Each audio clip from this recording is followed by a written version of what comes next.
हाँ तो बच्चों आज हम बात करने जा रहे हैं एक बहुत इंपॉर्टेंट एंट्री के बारे में। ठीक है, टीईएस नेवी टेक है ना, और इनके बीच में कंपैरिजन भी जानेंगे, है ना। नॉर्मली बच्चों को पता नहीं होता है, लोग एनडीए की तैयारी करते हैं लेकिन ये टीईएस और नेवी टेक के बारे में नहीं पता होता है। लेकिन अगर आप देखें तो ये सब एंट्रीज इक्वेलेंट होती हैं, है ना, थोड़े थोड़े डिफरेंस के साथ होती है। ठीक है, 10+2 के बाद 10+2 के बाद आप इनकी तैयारी में लग सकते हो, है ना। अब तीनों के बीच में डिफरेंस क्या है इसको हम यहाँ पर थोड़ा सा देखते हैं, और फिर इसकी कैसे प्रिपरेशन करनी है इसको भी समझेंगे। देखो बेटा, अगर यहाँ पर अगर हम बात करते हैं तो एलिजिबिलिटी तीनों के लिए सेम एलिजिबिलिटी, एज की एलिजिबिलिटी सेम है। ठीक है, एजुकेशन की बात करें तो एनडीए में हर स्ट्रीम का बच्चा जा सकता है ना। आर्ट्स का भी जा सकता है, कॉमर्स का भी जा सकता है, और साइंस का तो जाता ही जाता है ना। ये सारे स्ट्रीम के बच्चों के लिए होती है, और इस पे सारे एरिया होते हैं, एयर नेवी, एयरफोर्स और आर्मी तीनों होते हैं, तीनों फील्ड यहाँ पर होती है डिफेंस की। ठीक है, लेकिन जब हम टीईएस या नेवी टेक की बात करते हैं तो टीईएस सिर्फ आर्मी से रिलेटेड है बेटा, और नेवी जो है नेवी से रिलेटेड है ना। टीईएस सिर्फ बॉयज़ की एंट्री होती है, जबकि ये एनडीए जो होती है गर्ल्स एंड बॉयज़ बोथ की होती है, और नेवी में गर्ल्स एंड बॉयज़ दोनों की एंट्री यहाँ पर होती है, इसे ध्यान रखिएगा। ओके, तो ये चीज आपको थोड़ा सा ध्यान रखना है। हाँ, अब यहाँ पर आपको किसी भी स्ट्रीम से 12th पास करना है, लेकिन यहाँ पे पीसीएम से आपको 12th पास करना है बेटा, पीसीएम से। और आपको जेई मेंस का पेपर दिया होना चाहिए, और उसमें एक अच्छा परसेंटाइल होता है तो आपके लिए और बेहतर होता है। तो बेटा अब बच्चा सोचता है कि सर हम एनडीए की तैयारी करें कि इसकी करें, बेटा आप दोनों की साथ में तैयारी कर सकते हो। कैसे, देखो, आप एनडीए की तैयारी जब करते हो बेटा, आप एनडीए की तैयारी तो करते हो, तो उसमें तुम मैथ्स तो पढ़ते ही हो, है ना, और फिजिक्स भी पढ़ते हो, है ना, और केमिस्ट्री भी पढ़ते हो कि नहीं पढ़ते हो बेटा। ठीक है, तो आप जब भी तैयारी करते हो आप ये तीनों चीज पढ़ते हो, ठीक, मैथ, फिजिक्स, केमिस्ट्री, है ना।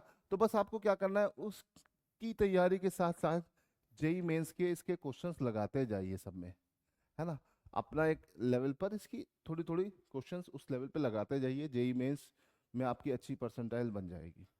ठीक है, और आपको डायरेक्ट एसएसबी मिलेगी मेंस में अगर अच्छा परसेंटाइल आया है तो। सोचो यहाँ से क्या डिफरेंस क्रिएट हो जाता है, ये डिफरेंस क्रिएट हो जाता है नॉर्मली साल की दो दो अटेम्प्ट सब में है ना, नेवी, ठीक है, सबके दो दो अटेम्प्ट है ना। चाहे तुम एनडीए देख लो, एनडीए के साल के दो अटेम्प्ट होते हैं, दो बार आता है। टीईएस भी आपका साल में दो बार आता है, नेवी भी साल में दो बार आता है। तो इस तरह से क्या हुआ, नॉर्मली जो बच्चा एनडीए की तैयारी करता है बेटा उसको साल में सिर्फ दो ही अटेम्प्ट मिलते हैं। लेकिन अगर आपने थोड़ा सा पीसीएम पे थोड़ा और फोकस कर लिया तो आपको साल के कितने अटेम्प्ट हो गए बेटा, 6 अटेम्प्ट हो गए। बॉयज़ के लिए, गर्ल्स के लिए 4 अटेम्प्ट हो गए। तो 2 से 4 होना, 2 से 6 होना एक अच्छी पॉसिबिलिटीज होती है ऑफिसर बनने के लिए। तो आप बढ़िया तरीके से तैयारी कर सकते हो। देखो, सारा का सारा इसमें अंदर जाने के बाद मामला सेम ही हो जाता है, बस एक टेक्निकल विंग में जाता है, एक जनरलाइज विंग में जाता है, और कुछ नहीं। टीईएस और नेवी टोटल टेक्निकल एंट्री, इसमें आपको बीटेक कराया जाएगा। एनडीए में नॉन टेक्निकल टेक्निकल दोनों एंट्रीज है ना, तो इसे याद रखिएगा। और एनडीए जो होती है एयरफोर्स, आर्मी और नेवी तीनों के लिए होती है, और ये पर्टिकुलर ये आर्मी के लिए है और ये पर्टिकुलर नेवी के लिए है। तो ये ध्यान रखिएगा। इसकी तैयारी आप कैसे कर सकते हो, आप प्रॉपर तरीके से अगर 1 बाय 1 करते रहोगे तो आपको साल में जो भी जेई मेंस का पेपर देना है उसका एक स्कोर कार्ड जनरेट होगा।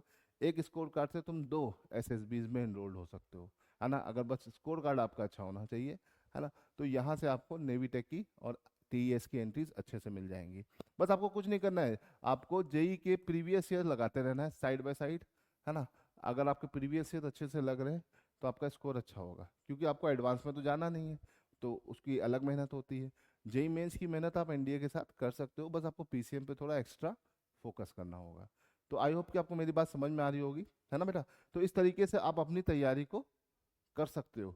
ठीक है, मैंने आपको क्या बता रहा हूँ, मैं आपको बता रहा हूँ कि तीनों को एक साथ कैसे आप लेके चल सकते हो, है ना। क्योंकि आपका टीईएस हो गया, चाहे नेवी हो गया, चाहे एनडीए हो गया, तीनों आपको अल्टीमेटली ऑफिसर्स ही बनाएगा।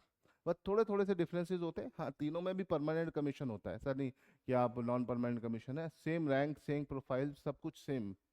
ठीक है, प्रमोशंस भी ऑलमोस्ट सेम ही होते हैं, याद रखिएगा। बस आपका एरिया यहाँ पे टेक्निकल कोर का होगा, वहाँ पर जनरलाइज एरिया होता है। ठीक है, तो इसे ध्यान रखिएगा। ठीक। और डिटेल्स के लिए हम और वीडियोस बनाएंगे, बस हमारे साथ बने रहिए और अपनी तैयारी को करते रहिए। आई होप कि आपको ये वीडियो समझ में आया होगा। अगर वीडियो अच्छा लगा तो लाइक और शेयर ज़रूर करिएगा।